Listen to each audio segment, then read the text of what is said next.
የሞት ሰንሰለትን የሰበረው የምሕረት ኃይል ሕይወት አንዳንዴ ያስቀድሞ ባልጻፉት ድራማ ባልገመቱት አሰቃቂ መንገድ ውስጥ ያሳልፋል።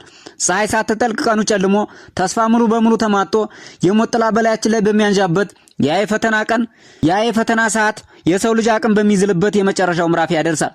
ዛሬ የምነግራችሁ ታሪክ ስለ ሰብአዊ ፍርድ መክበድ ወይም መቅለል አይደለም። ይህ ታሪክ ከሰው ልጅ አእምሮ በላይ የሞት ሰንሰለትን ሰብሮ ሕይወትን ማደስ በሚችለው የፈጣሪ ቸርነት ከሞት መትረፍን ነው።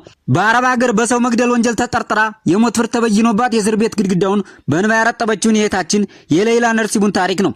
የ13 ዓመት ቀንና ሌሊቶች በሞት ፍርሃትና በተስፋ መቁረጥ የታጀቡ ነበሩ።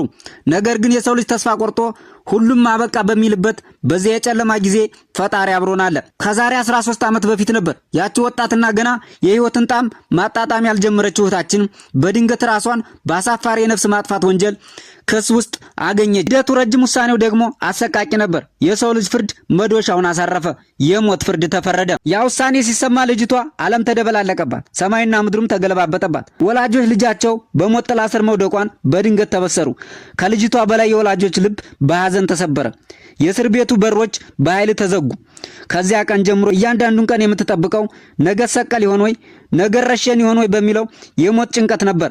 የሰው ፍርድ ምንም ያህል ቢከብድ፣ የጨለማ ዘመን ምንም ያህል ቢረዝም፣ እርሷ ግን አንድ ያልተዘጋ በር እንዳላት ታውቅ ነበር። የሰማው በር ነበር። በእነዛ 13 ዓመታት ውስጥ ሰንሰለቱ ስጋዋን ቢያስረውም መንፈሷን ግን ሊያስረው አልቻለም። ትዕግስትና ተስፋ ለእርሷ የሁል ጊዜ ስንቅ ሆኑ። ሰው ሁሉ አልቆላታል ብሎ በተቀመጠበት በዚያ የጽኑ እስር ቤት ክፍል ውስጥ እርሷ ግን እጆቿን ወደ ሰማይ ዘርግታ ትማጸን ነበር። የእርሷ ልመና ተራ ገንዘብ ማግኘት አልነበረም። በሰው ሀገር መሰቀልን ከፍትህ መጓደል ወይም ከጣፈንታ ጋር የሚደረግ የነፍስ ትግል እንጂ።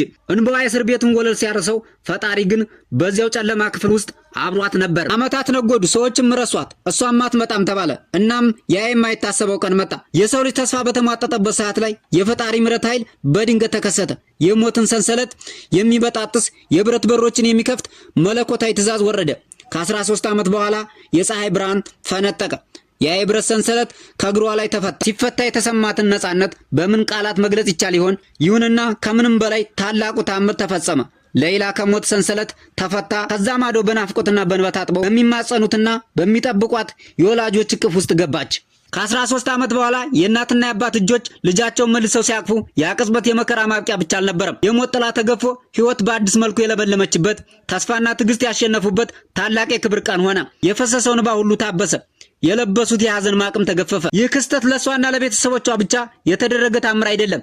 ይህ ዛሬ በማንኛውም የሕይወት ፈተና ውስጥ ላለ፣ በተስፋ መቁረጥ ጨለማ ውስጥ ለወደቀ፣ ነገ የጨልሟል ብሎ ለሚያለቅስ ሁሉ ስንቅ የሚሆን ታሪክ ነው።